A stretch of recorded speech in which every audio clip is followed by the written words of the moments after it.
ఏది తోస్తే అది మాట్లాడేసి దాన్ని వీడియో చేసేసి సోషల్ మీడియాలో పెడతారా? ఏది అనుకుంటే ఎంత దిగజారితే అన్ని అవకాశాలు వస్తాయని చెప్పి బట్టలన్నీ తీసేసి డ్యాన్సులు చేసి ఆడపిల్లలండి, ఎవరు చేస్తున్నారో వాళ్ళని అంటున్నా, దాన్ని సమర్థించుకుంటారా?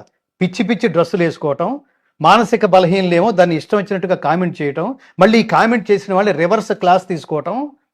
మీకు అమ్మలు లేరా, అక్కలు లేరా, చెల్లెళ్ళు లేరా అంటే మన అమ్మలు అక్కలు చెల్లెళ్ళు ఇంత దరిద్రంగా కనపడరు. కనపడితే తోలు తీసేస్తాం మనం కూడా. అది వ్యాంపుల్ లక్షణం. అది అవతల వాళ్ళ మానసిక బలహీనతల్ని తన స్వార్థం కోసం క్యాష్ చేసుకోవడానికి చేసే ప్రతి స్త్రీ వేశ్యే, డౌట్ లేదు అందులో. దేనికి నువ్వు బట్టలు తీస్తున్నావు అంటే అవతల వాడిని ఏదో ఆకర్షించడానికి. తప్పు కదా అది. ఆకర్షించబడిన వాడు ఎలా ప్రవర్తిస్తాడు? జంతువులాగా ప్రవర్తిస్తాడు. దానికి ఎవరు కారణం? నువ్వే కదా కారణం. నీ తప్పు తెలుసుకోవటంలా, నువ్వు సిగ్గుపడటంలా. నేను ఎప్పుడు చెప్తుంటాను, స్త్రీ జాగ్రత్తగా ఉండాలండి. అందుకని ఇంకా గట్టిగా తిట్టాలి వాళ్ళని.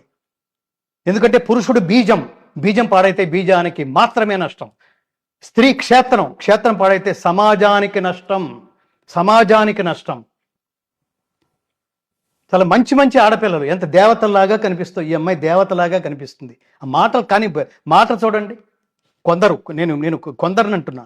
వీళ్ళని చూసి ఇంకొక మానసిక మనం కూడా ఇలా చేస్తే మనకు కూడా డబ్బు వస్తుంది, పలానా ఒక దరిద్రపు ఏమంటారు ఒక సీరియల్ ఉంది, అందులో అవకాశం వస్తుంది.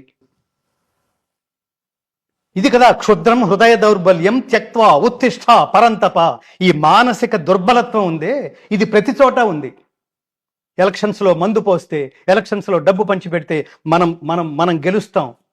వీళ్ళ ఏలుబడిలో ఉండేవాళ్ళు.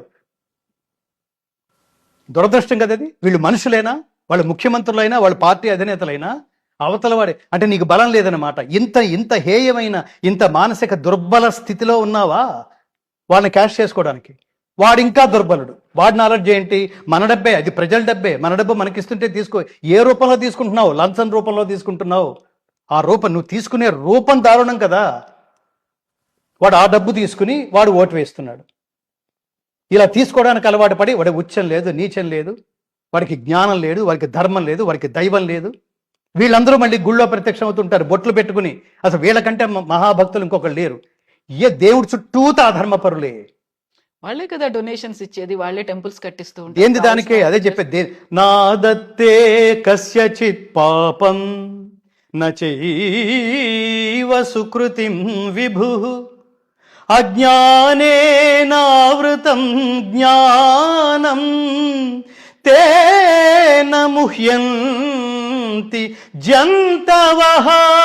100 పాపాలు చేసి ఒక పుణ్యం చేస్తే అన్నీ కడిగేసినట్టు అయిపోతుంది నువ్వు అనుకుంటావేమిట్రా?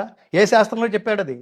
ఈ శ్లోకంలో చెప్తున్నాడు. నాదత్తే కస్యచిత్ పాపం నచైవ సుకృతిం విభు అజ్ఞానేన ఆవృతం జ్ఞానం తేన ముహ్యంతి జంతవః. అంటే అర్థం ఏమిటంటే క్లారిటీ ఇస్తున్నాడు పరమాత్మ. పాపం పుణ్యం రెండు నీ అకౌంటే. ఈ రెండిటితో నాకు సంబంధం లేదు. ఎవని పాప పుణ్యములను పరమాత్మ స్వీకరింపడు. నీ పాపం నీ పుణ్యం నీ అకౌంటే.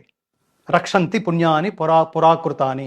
ఇప్పుడు నువ్వు ఆనందం అనుభవిస్తున్నావంటే నువ్వు ఒకప్పుడు చేసిన ధర్మ ఫలం అనుభవిస్తున్నట్టు లెక్క.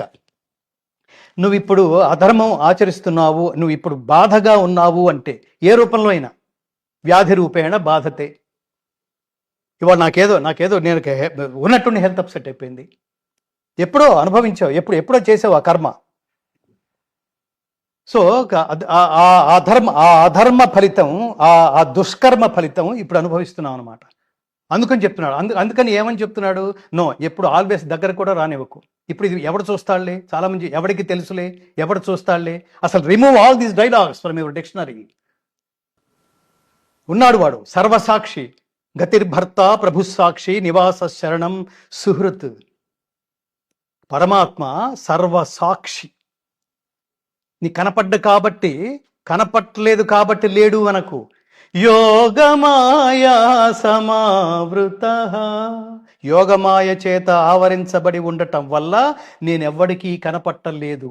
నేను కావాలని ఎవడైతే అనుకుంటాడో, దర్శించాలని ఎవడనుకుంటాడో వాడు తపస్సు ద్వారా మాత్రమే ఈ యోగమాయని ఛేదించి నా దగ్గరికి రాగలడు.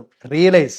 ఒకడు అంటుంటాడు చూడండి, నాకు దేవుడు అంటే నమ్మకం లేదు, నేను ఇంజనీర్గా దేవుడు. నువ్వెవడరా? నువ్వు ఎంతకాలం ఉంటావురా? నువ్వు దేవుడిని నమ్మటం ఏమిట్రా? నువ్వు నమ్మటం వల్ల వాడికొచ్చే లాభం ఏమిట్రా? దేవుడికి నమ్మడం అంటే కనెక్షన్ విత్ గాడ్. వాడు మోస్ట్ పవర్ఫుల్. నేను ఇందాక చెప్పాను, నీకున్న అర్హతను బట్టి దగ్గరకు తీసుకుంటాడు వాడు.